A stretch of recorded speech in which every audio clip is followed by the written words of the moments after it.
Bonjour à tous, aujourd'hui on va s'intéresser à l'application qui s'appelle It's Dating. Et si je fais une vidéo de cette application, c'est parce que c'est tout simplement l'application la plus téléchargée sur le Google Play Store actuellement. Donc ça représente des dizaines de milliers de downloads d'applications. Il y a déjà 300 000 avis sur l'application. Alors, elle buzz, on va voir pourquoi ensemble. Déjà, on peut regarder les autres applications qui sont dans le top 5 avec elle. C'est plutôt des applications de rencontres généralistes, voire short term, qui sont Tinder, que tout le monde connaît, Mythic pour des rencontres un peu plus sérieuses, Happn, qui est un peu sur le même créneau que Tinder sur la rencontre géolocalisée, Badoo, pareil, c'est de la rencontre short term, casual pour les moins de 30 ans, et Fruits, qui est un petit peu sur le même fonctionnement. Donc on est plutôt sur le top 10 est plutôt en dehors de Newlib, qui est un site de rencontres libertin, mais plutôt sur des rencontres, on va dire, un peu légères, plutôt pour les moins de 40 ans. Alors, déjà, on va regarder un petit peu ce que c'est cette application. Alors, c'est une application qui appartient maintenant au groupe Match, alors que vous devez bien connaître parce qu'en fait, ils sont également propriétaires de Tinder et de Mythic. Donc, tout simplement, en fait, ils trust, la même entreprise trust les trois applications les plus installées. Et en fait, eux,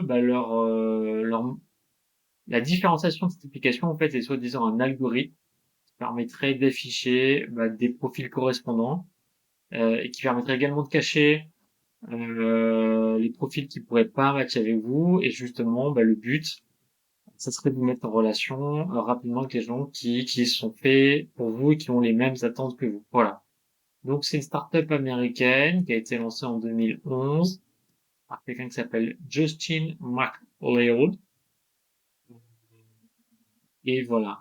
Et en fait, tout simplement, le but, c'est, donc selon le descriptif marketing, c'est fait pour que vous soyez entre personnes authentiques, que vous soyez vous rencontrer, que vous voulez vous rencontrer en étant en pleine vérité et sincère, et surtout, l'accroche, c'est que l'application est conçue pour être supprimée, donc le but, c'est vraiment que vous trouviez quelqu'un sur le long terme qui va s'intéresser avec vous et qui vous ferait bien, et à qui vous allez vouloir rester. Voilà, donc ça montre un peu comment est fait le profil. Vous pouvez envoyer des messages vocaux, répondre. C'est à la fois pour les hétéros, bisexuels, notamment. Voilà. Alors, ce qui est assez étonnant, quand même, cette application qui est gratuite, mais très rapidement, vous allez voir qu'en fait, il y a de nombreux services payants à l'intérieur. C'est censé être indiqué. Euh, et déjà, c'est qu'en fait, l'application va enregistrer énormément d'informations sur vous. Sur votre position géographique, sur vos activités, elle va vouloir avoir accès à toutes vos photos et vidéos. Alors évidemment, il faudra donner accès à ça.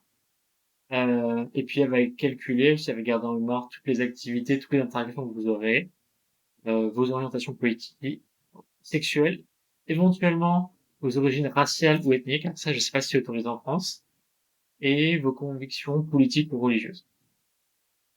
Voilà. Alors, très rapidement quand même, ce qui choque un petit peu, c'est quand même la moyenne d'évaluation qui est seulement 3,7 sur 5 avec à la fois des gens qui sont quand même plutôt satisfaits, ça c'est la majorité, mais pas mal de gens qui sont déçus. Ça c'est dire très fréquent. Toutes les applications de rencontres génèrent énormément de frustration, beaucoup de déceptions, donc toutes globalement, en dehors des plus sérieuses, on va dire, elles ont quand même des évaluations en dessous de 4. Alors là, c'est même la plus faible pour le top 10. Et même très rapidement ensuite, il faut aller sur OkCupid pour une évaluation plus faible à la 15e position. Donc voilà, qu'est-ce que disent les gens qui sont pas contents de cette application. C'est plutôt souvent le fait que les hommes en fait sont payés, ils peuvent pas faire grand-chose. Donc, en fait, il y a un nombre de likes limité, il y a un nombre d'interactions qui est très limité si vous prenez pas la version payante.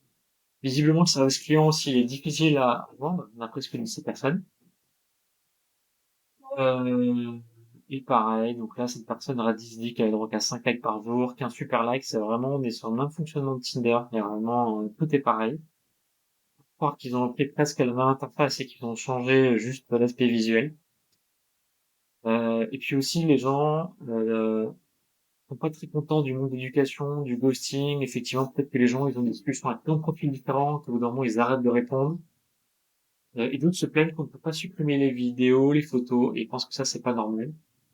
Donc peut-être pour les gens qui recherchent vraiment des relations très sérieuses, pour certains, en tout cas, c'est pas l'application adaptée, tandis que d'autres sont rares. Que ce soit sur Chromebook ou tablette, les évaluations sont à peu près similaires. On va aller voir sur Crosspilot, qui est quand même une entreprise indépendante qui récolte les avis.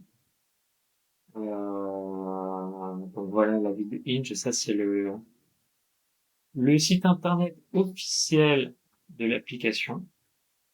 Alors là, c'est vrai que c'est encore plus terrible. J'ai l'impression qu'il y a peut-être que les gens qui sont défoulés et qui n'ont pas aimé l'application qui ont laissé des avis, mais à 90%, c'est seulement une étoile. Il y a peu d'avis positifs.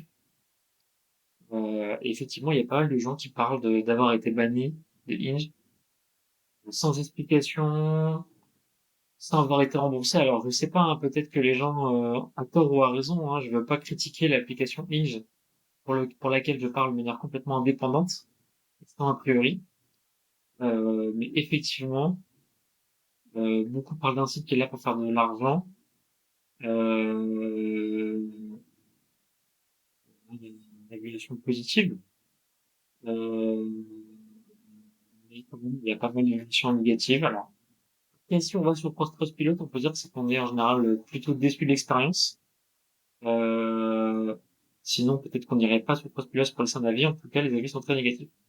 Si on regarde sur les autres entreprises du même acabit, alors Badoo, bah, pour le coup, c'est plutôt 3 sur 5, ça a l'air d'être une bonne expérience, mais c'est vrai que Tinder, par exemple, semble avoir des avis pires encore. 1,2 sur 5, j'avais jamais vu une évaluation aussi mauvaise. Donc, comme quoi, ça fait un petit peu relativiser. Alors, bah, je mettrai sur Stats Rencontre, qui est le site numéro 1 d'actualité des sites de rencontres en France, cette vidéo, je vais la poster. Vous pourrez retrouver un test de Hinge plus la vidéo. Et puis, n'hésitez pas en commentaire de cette vidéo également à partager votre avis, votre expérience si vous avez été inscrit. Et puis, allez régulièrement sur Stats Rencontre où je partage toute l'actualité de tous les sites de rencontres en France. Voilà, merci, excellente journée, au revoir.